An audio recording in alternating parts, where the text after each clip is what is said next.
दोस्तों, इंडिया का सबसे प्रीमियम सेक्टर अगर मैं बताऊं तो भैया वो आप जानकर एक ही सेक्टर का नाम लेंगे, वो है फार्मा सेक्टर और हेल्थ केयर सेक्टर। और फार्मा और हेल्थ केयर सेक्टर के अंदर नया एनएफओ आए ऐसा बहुत ही कम होता है, लेकिन ऐसा हो चुका है। एनएफओ आ चुका है बंधन म्यूचुअल फंड हाउस की तरफ से, और वो भी हेल्थ केयर सेक्टर का, फार्मा सेक्टर का पूरा नाम है बंधन हेल्थ केयर फंड। और एक चीज और बता दूं, एक्टिव मैनेज फंड है, ऐसा नहीं है कि इंडेक्स फंड है।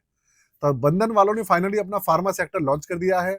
बंधन हेल्थ केयर फंड लॉन्च होने वाला है 10 नवंबर से और क्लोज हो जाएगा 24 नवंबर को। आज इस वीडियो में जो एनएफओ है इसकी कंप्लीट जानकारी आपके साथ में मैं शेयर करने वाला हूं। तो सबसे पहली बात, वीडियो को एंड तक देखिएगा, स्किप मत कीजिएगा, और साथ में चैनल को सब्सक्राइब कर लीजिएगा अगर आपने अभी तक नहीं किया है तो। और पूरी की पूरी वीडियो इंफॉर्मेशन पर्पस के लिए है, किसी भी तरीके का रिकमेंडेशन, सजेशन, एडवाइस इतना सब भी नहीं है दोस्तों किसी भी फंड को लेकर। और एक चीज ध्यान रखिएगा भैया, स्टॉक मार्केट के अंदर रिस्क हमेशा बना रहता है। कोई भी डिसीजन लेने से पहले 100 बार अपने गणित जरूर लगा ले।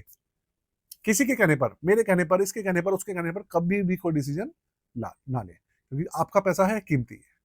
शुरू करते हैं, कंप्यूटर स्क्रीन पर लेके चलता हूं। आप कंप्यूटर स्क्रीन आपके सामने चालू हो चुकी है। फंड का नाम भी आपके सामने ही है, बंधन health care fund. Active manage fund है, डायरेक्ट प्लान, रेगुलर प्लान दोनों लॉन्च हो रहे हैं। इसके अलावा इक्विटी से रिलेटेड फंड है ये। तो भैया इसका जो रिस्क मीटर है वो रहने वाला है वेरी वेरी हाई। इक्विटी से रिलेटेड है, डेट कैटेगरी इसके अंदर बिल्कुल भी नहीं है इतनी सी भी। ओपन एंडेड स्कीम है, तो आप जब मर्जी आइए, जब मर्जी जाइए, कोई रोकने टोकने वाला बिल्कुल भी नहीं है।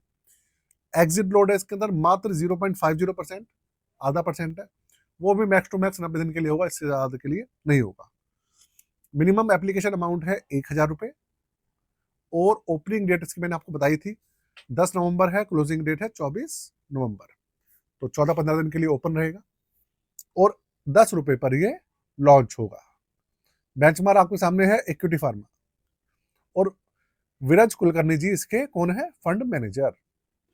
पूरा का पूरा इसका वही खाता है जो मैंने आपके सामने बताया है। अब थोड़ा सा इस फंड के बारे में जान लेते हैं। ये तो बेसिक डिटेल्स है। Health care sector, health care sector के अंदर ये जो फंड है इसके अंदर किस तरीके के स्टॉक्स रह सकते हैं? फार्मा कंपनीज, दवाइयां बनाने वाली, हॉस्पिटल्स, लैब्स, ठीक। इसके अलावा ऐसी कोई कंपनी जो कि हेल्थ से रिलेटेड या फार्मा से रिलेटेड कोई उपकरण बनाती है, इस तरीके की कंपनी इसमें हो सकती है।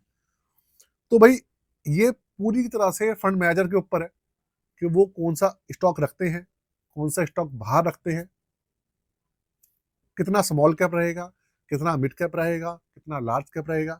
ये पूरा का पूरा निर्भरता जो है वो सिर्फ और सिर्फ फंड मैनेजर के ऊपर ही है, और साथ में ज्यादा से ज्यादा रिटर्न निकालना भी फंड मैनेजर के ऊपर ही है। एक चीज आपको बताता हूं, ये जो फंड है ना, इसके बारे में जो नेगेटिव पॉइंट है वो मैं आपको बता रहा हूं। अभी तक मैंने इसके पॉजिटिव पॉइंट बताए हैं। नेगेटिव पॉइंट है इसका, ये एक सेक्टर बेस्ड फंड है। सेक्टर बेस्ड फंड के अंदर रिस्क रहता है।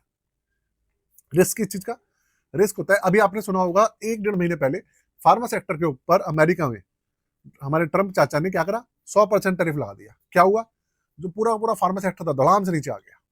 वैसे फार्मा सेक्टर जल्दी नीचे आता नहीं है, लेकिन भाई इस तरीके के हालात बन गए। देखिए भविष्य में क्या होगा ये किसी को नहीं पता होता। ऐसा भी हो सकता है कि भैया फार्मा सेक्टर के अंदर कोई ऐसा चमत्कार हो जाए कि स्टॉक्स ऐसे भागने लग जाए, ऐसा भी होता है।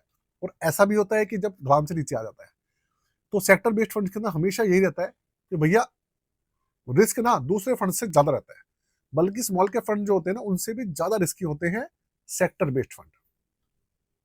तो अगर आपको सेक्टर के बारे में अच्छे से मालूमात है, आप जानते हैं, पहचानते हैं, थोड़ा सा डीप आप समझते हैं उस सेक्टर को, तभी किसी सेक्टर बेस्ड फंड के अंदर सोचिएगा जाने की। भले वो एनएफओ हो, भले वो पुराना फंड हो, भले कोई सा भी हो। नहीं तो भाई सेक्टर बेस्ड फंड से ना हमेशा से जयराम जी करेंगे ना तो फायदे बनाएंगे। एक पॉजिटिव साइड आपको जरूर बता देता हूँ इस फंड का, कि जो हेल्थ केयर सेक्टर है ना वो इंडिया का सबसे प्रीमियम सेक्टर है। ये मैंने आपको स्टार्टिंग में बता दिया था। वो इसलिए क्योंकि भाई हेल्थ केयर सेक्टर ना जब कोरोना आया था तब भी गिरा नहीं था, और अभी भी जो गिरावट आ रही थी ना उसके अंदर भी हेल्थ केयर सेक्टर जल्दी इसके अंदर गिरावट आई नहीं थी। बस गिरावट कब आई है, जब ट्रम्प, जो डोनाल्ड ट्रम्प है, उन्होंने प्रॉब्लम करी है, क्रिएट करी है, तभी गिरावट आई है उसके अंदर। तो भाई छोटी सी वीडियो थी आपके लिए, कैसी लगी मुझे जरूर बताइएगा। कोशिश करें मैंने कम समय में आपको ज्यादा से ज्यादा जानकारी दे सकूं। और एक चीज बता देता हूं कि भाई मेरी पोर्टफोलियो सर्विसेज, आप पोर्टफोलियो क्रिएशन 999 रुपये में सुपर पोर्टफोलियो बनवा सकते हैं। अब आप कहेंगे भाई सुपर पोर्टफोलियो क्या है, तो आप व्हाट्सएप पे पूछ सकते हैं क्या चीज़ है। पोर्टफोलियो रिव्यू करा सकते हैं, अपना पोर्टफोलियो रीबैलेंस करा सकते हैं। सारी इंफॉर्मेशन आपको डिस्क्रिप्शन में मिल जाएगी, आप जाके देख लीजिएगा। आज के लिए जय हिंद, वंदे मातरम।